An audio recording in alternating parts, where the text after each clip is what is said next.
हिंदी सुलभ भारती 7वीं कक्षा। कविता 5वीं, बंदर का धंधा। इस कविता का आज हम स्वाध्याय देखने वाले हैं। प्रश्न पहला, उचित शब्द द्वारा रिक्त स्थानों की पूर्ति करो। पहला, हाथ लगा डैश के एक दिन टूटा फूटा आला। इसका उत्तर देखो। हाथ लगा बंदर के एक दिन टूटा फूटा आला। दूसरा, बंदर बोला डैश पत्ते पीपल की जड़ थाम।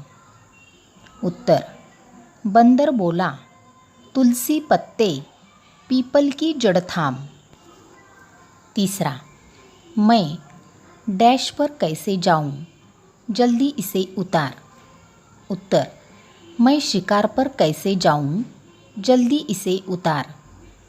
चौथा, चल निकला बंदर का धंधा, अब वह डैश मानता। उत्तर, चल निकला बंदर का धंधा, अब वह मौज मानता।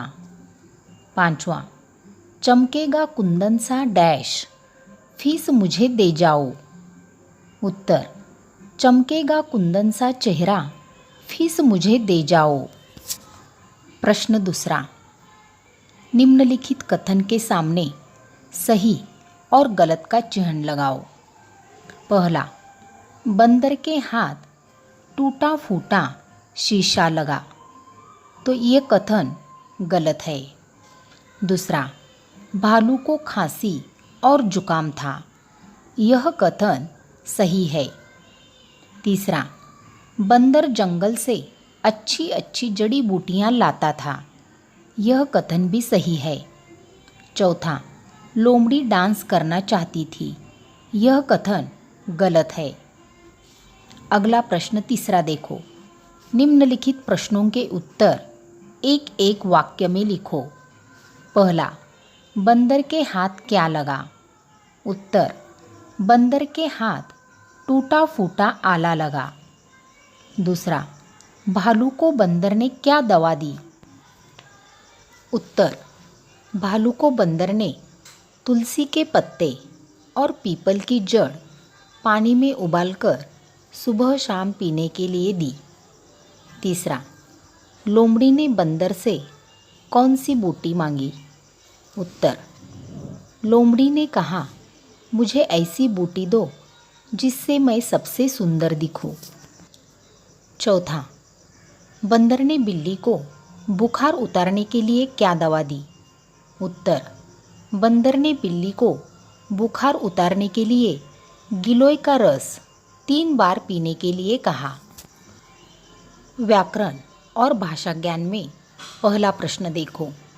निम्नलिखित शब्दों को वर्ण क्रमानुसार लिखो। तो यहाँ हमें कुछ शब्द दिए गए हैं, इन शब्दों को हमें वर्ण क्रमानुसार लिखना है।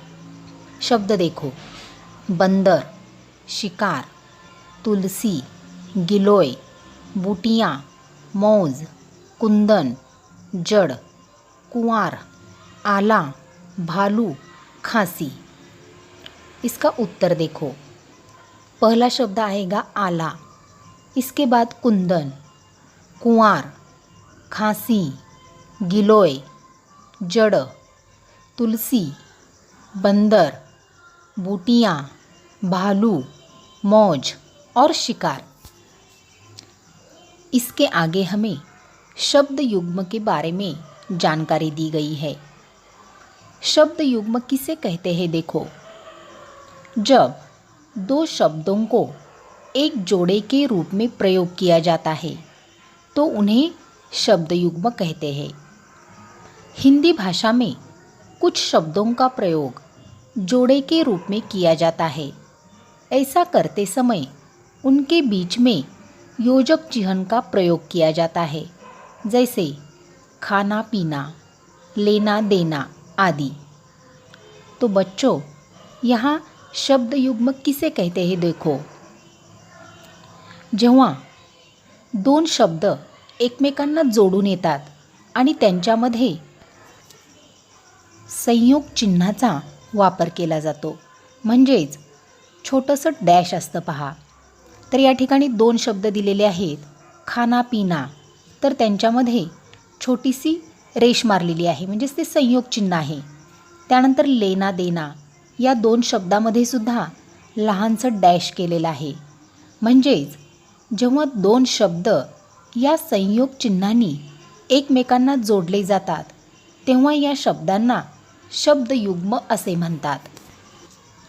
शब्दयुग्म को अनेक वर्गों में बांटा जा सकता है. इसमें पहला देखो, जहाँ दोनों शब्दों का अर्थ एक सा होता है. म्हणजेच पहा, जेव्हा 2 शब्दांचा अर्थ सारखा असतो त्यांचा वर्ग म्हणजेच गट वेगळा केला जातो. तर या ठिकाणी उदाहरण पहा, जैसे शादी ब्याह, हसी खुशी, सूझबूझ. तर या ठिकाणी पहा, शादी आणि ब्याह या दोन्ही शब्दांचा अर्थ सारखाच आहे. दोन्हीही शब्दांचा अर्थ लग्न होतो. त्यानंतर हसी खुशी या दोन्ही शब्दांचा अर्थ एकच आहे. सूझबूझ या दोन्ही शब्दांचा अर्थसुद्धा सारखाच आहे, म्हणून यांचा गट वेगळा आहे. यानंतर दुसरा गट पहा, जब दोनों शब्द एक दूसरे के विरोधी होते हैं. म्हणजेच या ठिकाणी 2 शब्दांचा अर्थ एकमेकांच्या विरुद्ध असतो पहा.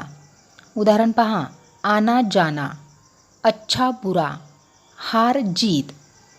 तर या ठिकाणी ही उदाहरणे वाचल्यानंतर तुमच्या लक्षात येईल की ही जी उदाहरणे आहेत ती विरुद्धार्थी शब्दाची उदाहरणे आहेत पहा.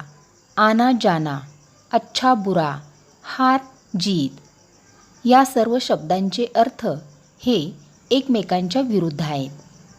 त्यानंतर तिसरा गट पहा, जब एक ही शब्द को 2 बार लिखा जाता है. म्हणजेच या ठिकाणी एकच शब्द 2 वेळा लिहिला जातो, त्यांचा वेगळा गट केलेला आहे. उदाहरण पहा, ऊंचे ऊंचे, जल्दी जल्दी, क्या क्या.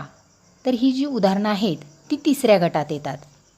त्यानंतर चौथा गट पहा, जब दूसरे शब्द का कोई अर्थ नहीं होता. म्हणजेच जेव्हा शब्दयुग्ममध्ये 2 शब्द येतात तेव्हा त्या जोडीतील दुसऱ्या शब्दाला कोणताच अर्थ नसतो. उदाहरण पहा, लूटपाट, जातपात, पूछताछ. तर या ठिकाणी या उदाहरणामध्ये पाट, पात आणि ताच या शब्दांना कोणताच अर्थ नाही. तर हे जे शब्द आहेत ते चौथ्या गटामध्ये येतात. शब्द युग्म पर आधारित प्रश्न देखो. कविता में से कुछ शब्द युग्म ढूंढ कर लिखो. उत्तर देखो, टूटा फूटा, कुर्सी मेज, खांसी जुकाम, सुबह शाम, चिकना सुंदर, अच्छी अच्छी, जड़ी बूटियाँ. तो बच्चों, ये जो शब्द है यह शब्द युग्म है. अगला प्रश्न देखो, जड़ी बूटियों से होने वाले लाभों पर चर्चा करो. तो हमें यहाँ जड़ी बूटियों से हमें कौन कौन से लाभ होते हैं इस पर चर्चा करना है. जड़ी बूटियाँ आमतौर पर पौधों से प्राप्त होती है. पूरे पौधों को भी एक जड़ी बूटी के रूप में इस्तेमाल किया जा सकता है और उसका कोई एक हिस्सा भी, जैसे पौधे से प्राप्त होने वाला फल, फूल, बीज, शाखा, जड़ या पत्ते आदि, जड़ी बूटियों का इस्तेमाल विभिन्न कार्यों के लिए किया जाता है, जैसे भोजन, सप्लीमेंट, स्वादिष्ट व सुगंधित बनाने वाले मसाले आदि.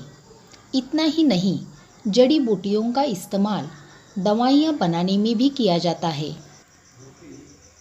जड़ी बूटियाँ अलग अलग प्रकार की होती है, जिनमें से कुछ तो ताज़ा और अन्य को सुखाकर इस्तेमाल किया जाता है, जबकि कुछ प्रकार की जड़ी बूटियों को ताज़ा व सूखाकर दोनों प्रकार से इस्तेमाल किया जा सकता है.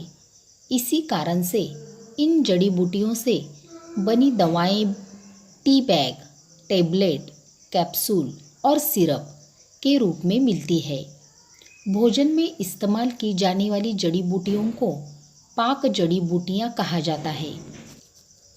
इनमें मुख्य रूप से तेल, पाउडर और पेस्ट शामिल है, जिनमें से कुछ को खाना बनाते समय डाला जाता है, जैसे पेस्ट व तेल, जबकि अन्य को खाना बनाने के बाद ऊपर से छिड़काव किया जाता है, जैसे पाउडर।